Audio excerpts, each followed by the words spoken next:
Atlanta, a thriving metropolis, a beacon of progress.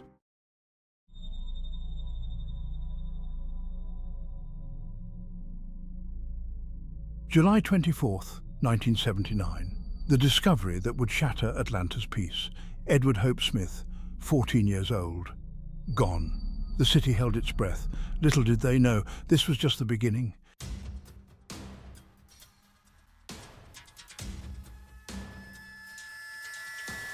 Days turned into weeks, then months. More children vanished. Their faces stared out. From lampposts, shop windows, the hearts of their loved ones. Atlanta was paralyzed.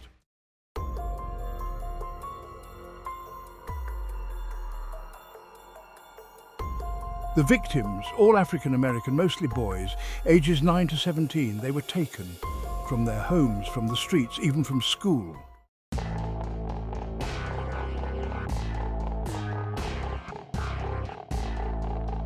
Rumors spread like wildfire. A secret cult, a government conspiracy, or something more terrifying. The police searched, but found little. The killer was elusive, a phantom in the night.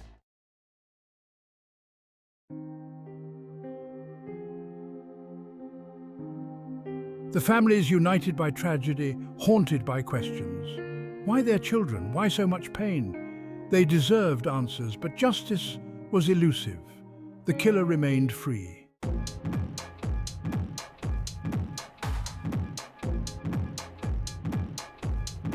The pressure mounted. The FBI joined the hunt. A task force was formed. Their mission? Stop the killings. Find the monster before he claimed another victim. The clock was ticking.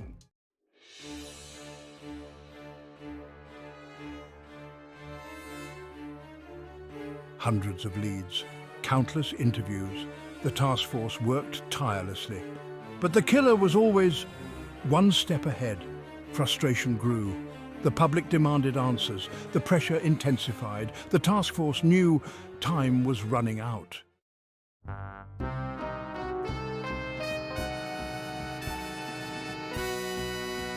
The FBI brought in their best. Profilers analyzed the crimes, searching for a pattern, a need for control, a lure of vulnerability, a desire to inspire fear. The profile began to emerge, but it was still too vague. The killer remained an enigma.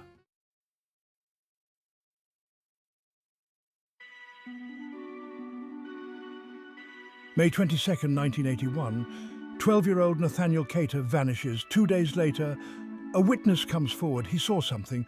A car, a man, a struggle. The police descended on the Chattahoochee River.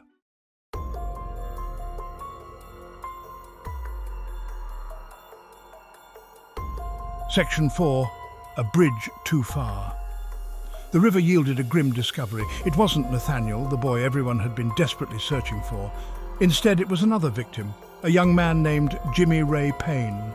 He was just 21 years old and had been reported missing weeks earlier. The task force was immediately on high alert. They began to wonder if the killer had escalated his activities. Was this a sign that more lives were in imminent danger? The discovery of Jimmy's body sent shockwaves through the community and the law enforcement agencies involved. The search for Nathaniel continued with even greater urgency. Every moment counted, and the clock was ticking. The investigators worked tirelessly, combing through every piece of evidence they could find. The riverbank was meticulously examined, and divers were sent into the murky waters to search for any additional clues. The scene was chaotic, with police tape cordoning off the area and detectives examining every inch of the ground. The community watched in horror and anticipation, hoping for answers but fearing the worst. The vastness of the river made the search even more daunting. It was a massive area to cover, and the investigators knew that they had to be thorough. The community gathered near the crime scene, their faces etched with anxiety and worry. Parents held their children close, fearing for their safety. The discovery of Jimmy Ray Payne's body had shattered the sense of security that once existed in the town. Every piece of evidence was crucial. Detectives meticulously bagged and tagged each item, knowing that even the smallest clue could lead them to the killer. The pressure was immense, and the weight of the investigation bore heavily on their shoulders. They knew that they were racing against time, and any delay could mean the loss of another innocent life. The media was relentless, demanding answers and updates. A detective stepped forward to address the press, trying to provide as much information as possible without compromising the investigation. The media frenzy added another layer of complexity to the already challenging situation. The public's demand for answers was understandable, but it also put additional pressure on the investigators to solve the case quickly. As night fell, the community came together for a candlelight vigil. People held candles and photos of their missing loved ones, praying for their safe return. The atmosphere was somber, and the sense of unity was palpable. The vigil served as a reminder of the lives that had been lost and the families that were still waiting for answers. It was a moment of reflection and solidarity as the community vowed to support each other through this difficult time. The detectives worked late into the night, driven by a sense of duty and determination. They knew that they couldn't rest until the killer was caught. As the sun rose over the river, it marked the beginning of another day of relentless searching and investigation. The task force was committed to finding justice for Jimmy Ray Payne and all the other victims. They knew that the road ahead would be long and challenging, but they were prepared to do whatever it took to bring the killer to justice. The community's support was unwavering. People came together to provide food and supplies for the investigators, showing their appreciation for the hard work being done. A memorial was set up for the victims, with flowers, candles, and messages of hope and remembrance. It was a poignant reminder of the lives that had been lost and the impact that the killer's actions had on the community. The search for Nathaniel and the quest for justice continued, fueled by the determination of the investigators and the support of the community. Every moment counted, and they were all in this together.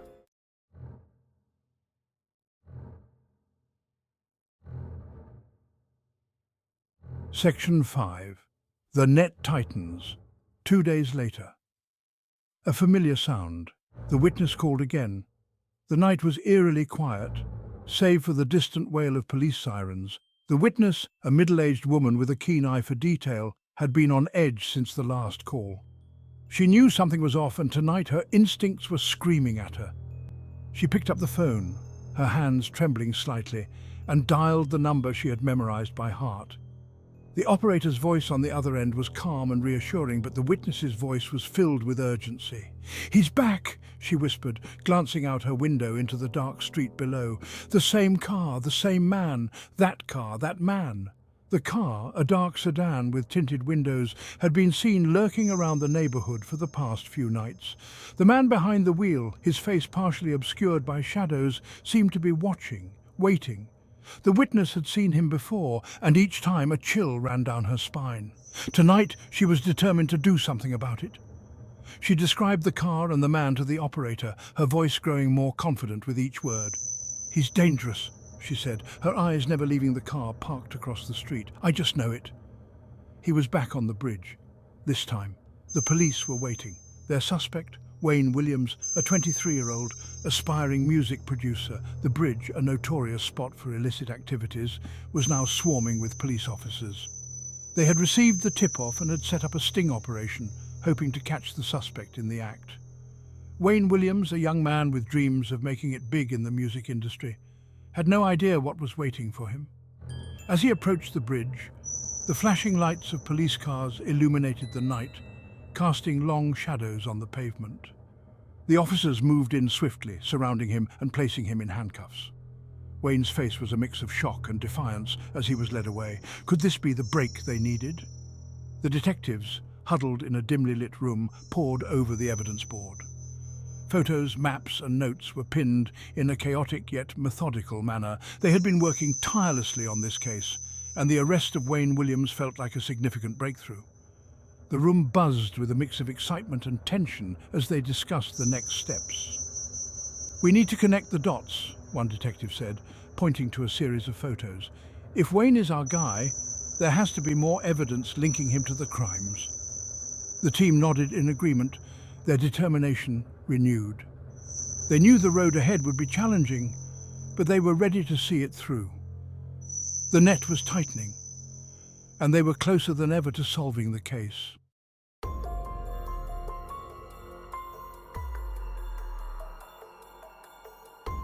Section 1. Under suspicion. Wayne Williams maintained his innocence. He was a victim of circumstance, a black man in the wrong place at the wrong time, but the police were confident they had their man.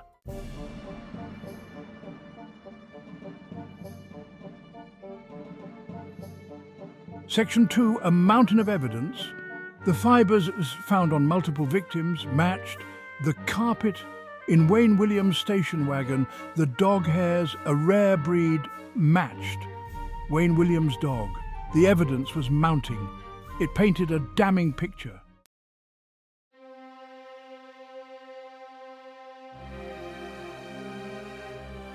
Section 3. The trial of the century. The trial began January 6, 1982, the eyes of the nation on Atlanta. The prosecution laid out their case. The defense argued it was circumstantial, a web of coincidence, not proof beyond a reasonable doubt.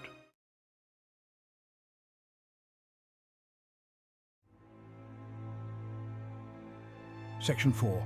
Guilty as charged.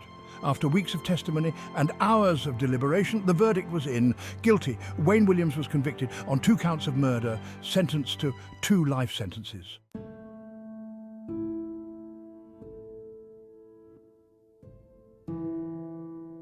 Section 5. Lingering doubts. The city breathed a cautious sigh of relief, but the questions lingered. Was Wayne Williams responsible for all the murders, or was a larger conspiracy at play? The Atlanta child murders, a dark chapter in American history.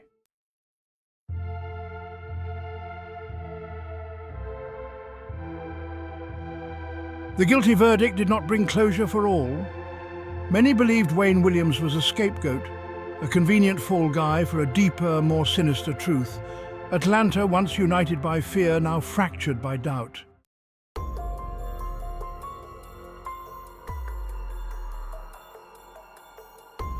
Some pointed to the geographical spread of the murders. The killings were not confined to one area, but were scattered across various neighborhoods, each with its own unique characteristics and demographics. This wide distribution led many to question the possibility of a single perpetrator.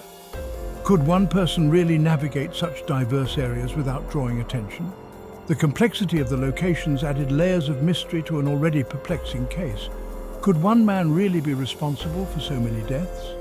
The sheer number of victims and the different methods used in the killings made it hard to believe that a lone individual could be behind all of them. Detectives and investigators were baffled, spending countless hours poring over evidence trying to find a common thread that linked the murders. The possibility of multiple killers working independently or as part of a coordinated effort was a theory that gained traction among some experts. Others whispered of a racist conspiracy. In the shadows, hushed conversations hinted at a more sinister plot. Could there be a group with a hidden agenda, targeting specific communities to instill fear and chaos? The idea of a racially motivated conspiracy was not far-fetched, given the historical context of racial tensions in the area. Some believed that the murders were a deliberate attempt to destabilize the community and provoke a reaction. Were the children targeted because of the color of their skin? The victims were predominantly African American, and this fact could not be ignored. The civil rights movements of the past had shown that racial violence was a grim reality. The community was on edge, with many fearing that the murders were a continuation of the systemic racism that had plagued the nation for decades. The cries for justice grew louder as people demanded answers and accountability. Theories abounded, but none could be conclusively proven. Each new piece of evidence seemed to raise more questions than answers. The case files grew thicker, filled with leads that went nowhere, and suspects who were eventually cleared. The frustration among law enforcement and the public was palpable. Despite the best efforts of detectives, the truth remained elusive, shrouded in a fog of speculation and uncertainty. The search for answers continued. driven by the hope that one day the mystery would be solved and justice would be served.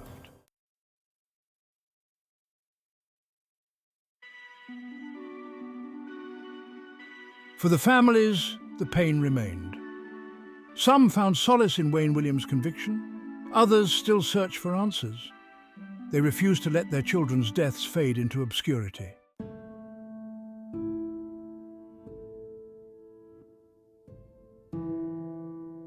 The Atlanta child murders, a chilling reminder of the vulnerability of innocence, a stain on the soul of Atlanta, and a haunting testament to the complexity of truth and the elusive nature of justice.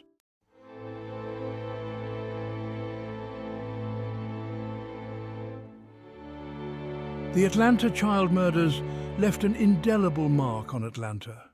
The fear, the grief, the unanswered questions, they continue to haunt those who lived through it. The victims, forever young, their legacy, a solemn reminder of the fragility of life.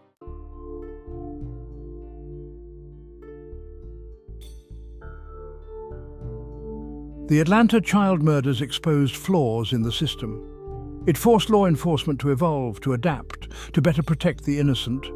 Though the scars remain, so too does the resolve to never forget.